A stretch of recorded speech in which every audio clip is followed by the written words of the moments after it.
Welcome to Adult Education and Family Literacy Week and the Command Center, hosted by the Coalition on Adult Basic Education. So, Shauna Brown is our next guest. How are you? I'm doing excellent. How are you? Good. I'm so sorry for if there was a delay there. I just got back from the Capitol, and we were it's a little bit of a maze now because of some of the things that have happened over the past few years here in the Capitol. Getting in and out of buildings is a little more timely, and but that's all good. We got to meet with the congressman, and again.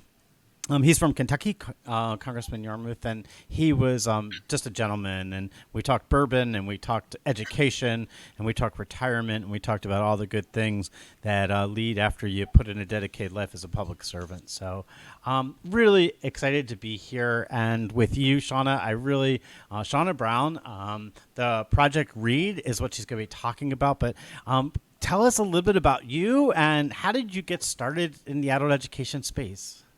Oh, I'm so glad you asked that actually, because we all love our own story. But I actually started as a volunteer tutor at Project Read, and my student changed my life. I hope I changed her life a little bit, but I know she changed mine.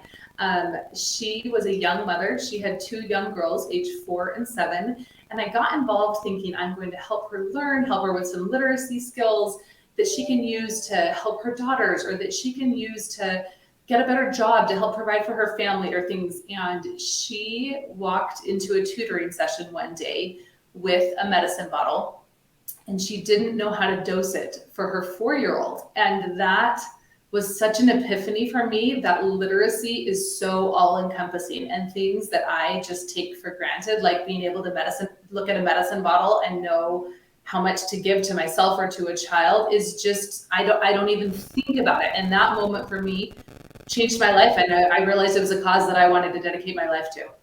That is such a great story. And wow, it's the strangest things that get you involved in adult education. And those stories are, everyone I think has them. When you talk about adult literacy, it's really passion. Like, we don't get into this because we're going to get rich, right? It's not about the money. It's about the purpose and the meaning and the work that we do, which is all great stuff. So I love it. I love how you entered the field. How long have you been working in adult ed? For 23 years. Oh my gosh, that's super passion. That's just not passion. So you would know, like, I've been asking people that have been doing this for a while, like, how have you seen adult education change over the years? Oh, so much. I mean, just look at the world, how it's changed. Let's just look at the last 2 years, how adult education has changed since the pandemic hit us. And they said, just have them go online. And I went, they don't even have smartphones. Like, my students don't even text, because, if you text me, I don't read it, I just delete it, kind of thing. And so even just in the last 2 years, we had all of these kids come home and try to be doing homework or schoolwork at home. And their parents were expected to be there, engaged with them. And I just knew that wasn't even a possibility. We got this marvelous donation from Google for some Chromebooks. And we had to have an intern put together some videos that were as simple as, this is a Chromebook, this is the power button, this is how you make sure it's plugged in and charge it, like the real basics. And so then the opportunity to go from that to now, where my students are able to join a Zoom class and do things online, and the opportunity to have a hybrid lab, or just we're doing things so differently. And yet I think adult education is changing faster than it ever has before, because we have to, because the world around us is changing and the needs of our students are changing, and we have to be able to meet those needs, because, as you know, adult education students decide with their feet. If it's meaningful and valuable to them, they're going to be in class and they're going to show up. And if it's not, they just stop coming. Yeah, and it gets even more than that, because then you give them the Chromebooks and they're like up, and then all of a sudden you realize, wait a second, how about broadband? How are they going to access it? And it's like, wow, we didn't think of that, right? Yeah, I mean, it certainly raises issues that we didn't think about before, and we have made tremendous strides, in large part because of the great work of organizations across the country that are jumping in the pool, that are, really stepping out there and saying, this is important. We need to be on Capitol Hill. We need to be at our at the local level, at the state level, and at the federal level, at all levels, and make the case for adult education and why it's important. So we are here during Adult Education and Family Literacy Week, and I'm super excited because I really, I'm a little bit familiar with Project Read, but can you tell us about the work you're doing and its impact that it's having? Yes. So we are an adult literacy program. We provide one-on-one tutoring and small group instruction for adults in Salt Lake and Utah counties who are struggling with basic reading, writing, math, or computer digital literacy skills. And so we'll provide a one-on-one tutor, and we also have labs and small groups where they can come in and just practice those skills in a safe environment and learn the things that they need to be successful in their life, whether that looks like as an employee, as a parent, as a community member, as a voter, whatever that looks like.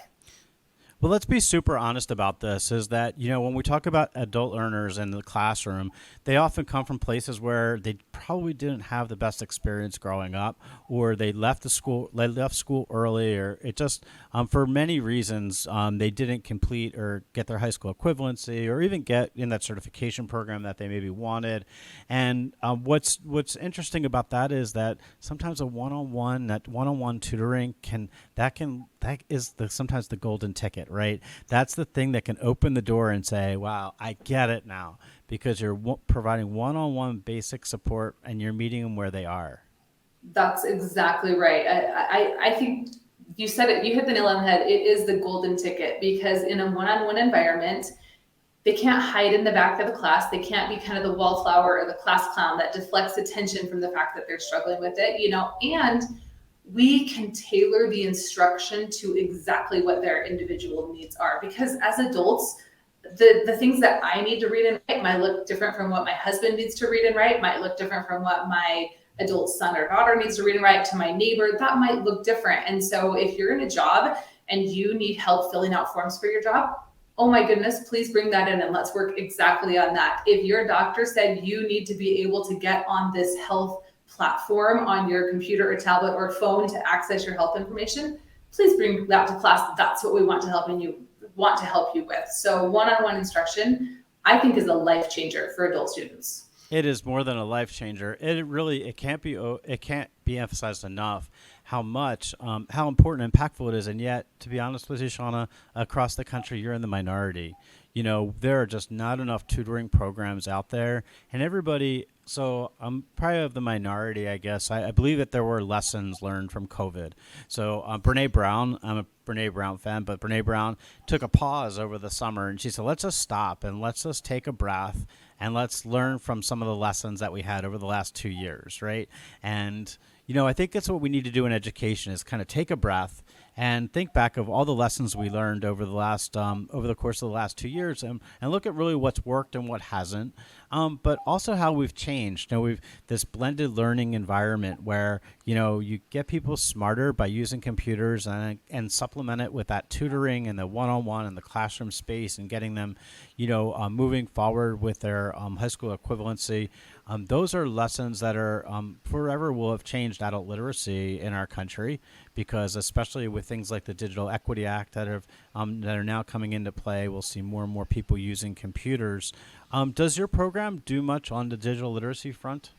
We do, actually. So we started with that, little grant from Google for some Chromebooks, and actually have turned it into full-blown digital literacy classes. We're actually expanding to a second and third location because it is such a need in our community. And so we teach there's a 1 hour class where we actually go through and have specific instruction that they go through, whether it's the basics of learning a computer or Google Docs or Microsoft Word or PowerPoint or Excel or the internet or whatever it is that they're practicing. So they have a 1 hour class of instruction, and then the last 30 minutes is set aside for an open help lab.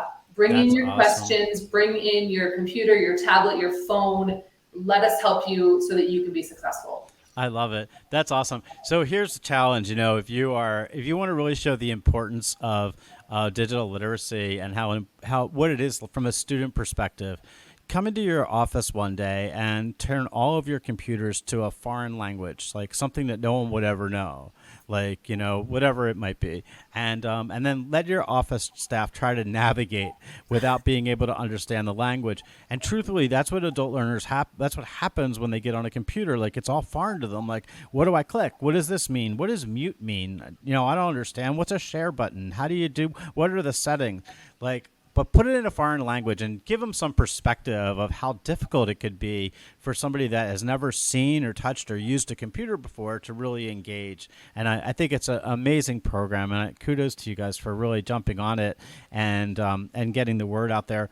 We're here celebrating Adult Education and Family Literacy Week, and one of the things that I'm mindful of is that education just doesn't affect the learner. It's a family business, right? It's everybody in the chain is touched, from grandparents down to children to everybody.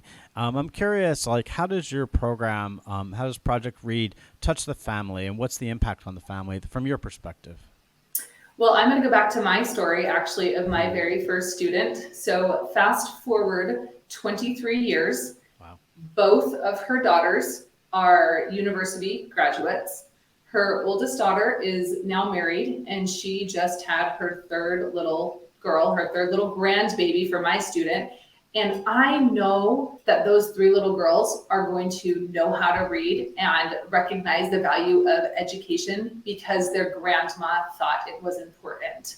I had an 82-year-old man come into my program, and he said, my grandkids sent me and they want me to read them all bedtime stories before they go to bed. But one person realizing how, and it's hard work learning to read. It's not like riding a bike where all of a sudden you hop on it and it just clicks and you've got it and off you go. Like, it's a process and it takes time and it's hard. And when one person can recognize that, it affects generations. It affects their kids and their kids' kids and their kids' kids after that. And it can change the entire trajectory of their life and their family's life. And it goes beyond that, even just into the community. I mean, I know COAB has so many stats on, the cost of low literacy on healthcare and just employment and all of these different things. It's dramatic, and we see it right at the individual level, which is so powerful. Yeah, it sure is.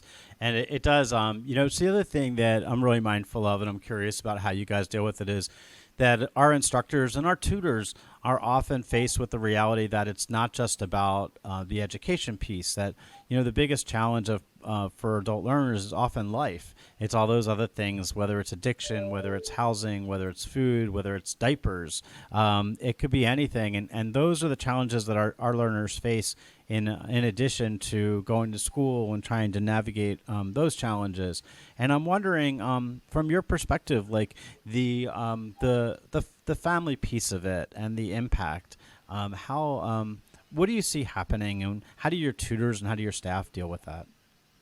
That is such a great question, because you're exactly right. Low literacy does affect every aspect of their life. And I love, actually, we are not in a position where we can offer childcare, but on occasion students bring their children with them to classes, and we completely understand that and work with that. And I think it's actually a benefit to those children to see the value that their parents are putting on getting an education. And I had one child of one of my students come and tell me, well, my mom is going to her classes right now, so I'm going to sit over here and I'm going to work on my books because my mom has her school right now and it's really important for her. But it's the opportunity to connect them to all of those things, because we don't exist in a vacuum and there are all of those other things. And so we work very hard in our community to create relationships with other organizations that are serving, or that our students may have needs for. So whether that looks like connecting with Community Action Services and Food Bank, or the Neighborhood Housing Authority, or the local Department of Workforce Services, or something like that, we want to make sure that they don't have to go hunting for those resources elsewhere, that we actually offer once a month. It's called our Lunch and Learn, and we invite those community partners in to come and teach one of our classes and talk about the resources. We We teach mini series on professional communication, like communicating in the workplace. We have one starting next month on financial literacy skills taught by a bank. Let's talk about how to set up a savings account. Why do you need a savings account? What does that look like? We're going to have one in February on some health literacy topics. And there are just so many other things and other organizations doing such great work where I don't want to reinvent the wheel, but I want to make sure that those connections are made and that we're serving the whole student. Wow, that's just that's a super. I mean, it really is so important. If people wanted to find out about Project Read and get involved, how would they go about doing that?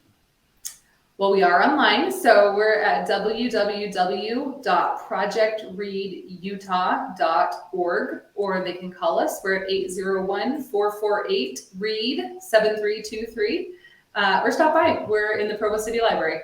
There you go. Or you can come watch my commercial that I'll be running over for Project Read after this, because it's just an amazing program, and we appreciate you. We know that it does take a village, and adult learners deserve the best that they can get, which involves tutoring support, involves good resources, it involves some flexibility, so that they can go to find that career pathway.